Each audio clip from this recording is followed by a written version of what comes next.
दोस्तों, महाभारत में सारे ही एक से एक वीर थे, परंतु कर्ण जैसा कोई और नहीं। अगर मित्रता की परिभाषा जानना है तो ऐसे ही दो मित्रों से सीखना।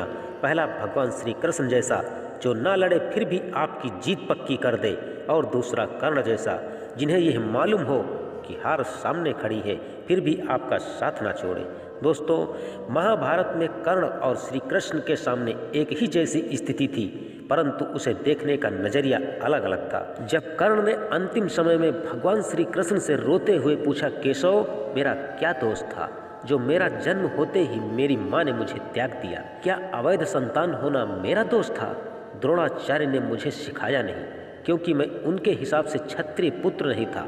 परशुराम जी ने मुझे सिखाया तो सही, परंतु जब उन्हें मेरी सच्चाई का पता चला तो श्राप दे दिया कि जिस वक्त तुझे इस विद्या की सर्वाधिक आवश्यकता होगी तुझे इसका विस्मरण हो जाएगा।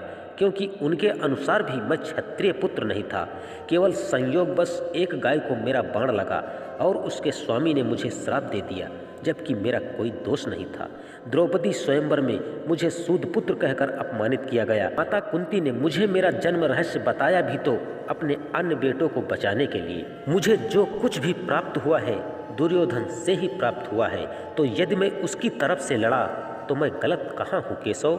इस पर भगवान श्री कृष्ण ने मुस्कुराते हुए उत्तर दिया, कर्ण दुनिया में ऐसा कोई भी प्राणी नहीं है जिसको कोई समस्या ना हो, और ऐसी कोई समस्या नहीं है जिसका कोई समाधान ना हो।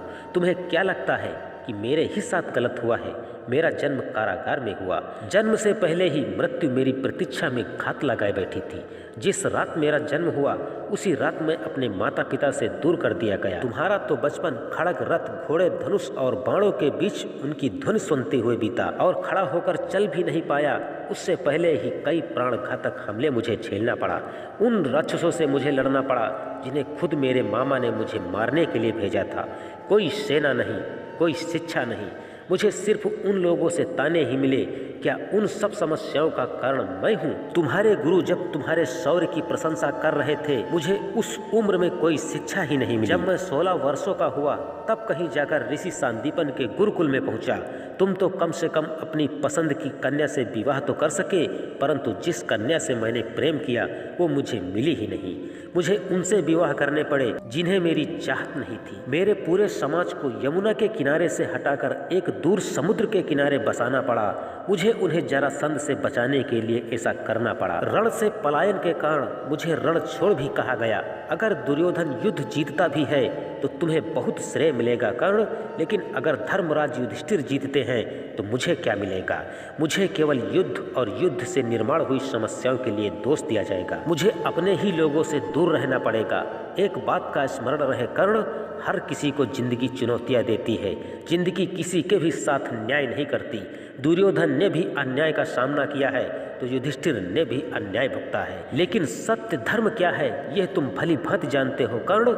कोई बात नहीं है, अगर कितना ही अपमान हो, जो हमारा अधिकार है वो हमें मिले या ना मिले, वह तो इस बात का है कि तुम उस समय उस संकट का सामना कैसे करते हो। यदि तुम उस संकट का सामना कर लेते तो आज ये दिन नसीब नहीं होता। इसलिए रोना धोना बंद करो कर्ण, जिंदगी न्याय नहीं करती। इसका मतलब ये नहीं होता कि तुम्हें अधर्म के पथ पर चलने की अनुमति दी जाए। कर्ण, आज तुम्हारा वध होकर ही रहेगा, वो भी अर्जुन के हाथों।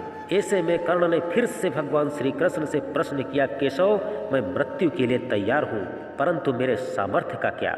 तब भगवान श्री कृष्ण ने कहा, कर्ण इससे बड़ी सामर्थ्य की बात क्या हो सकती है कि तुम्हें छल से मारना पड़ रहा है।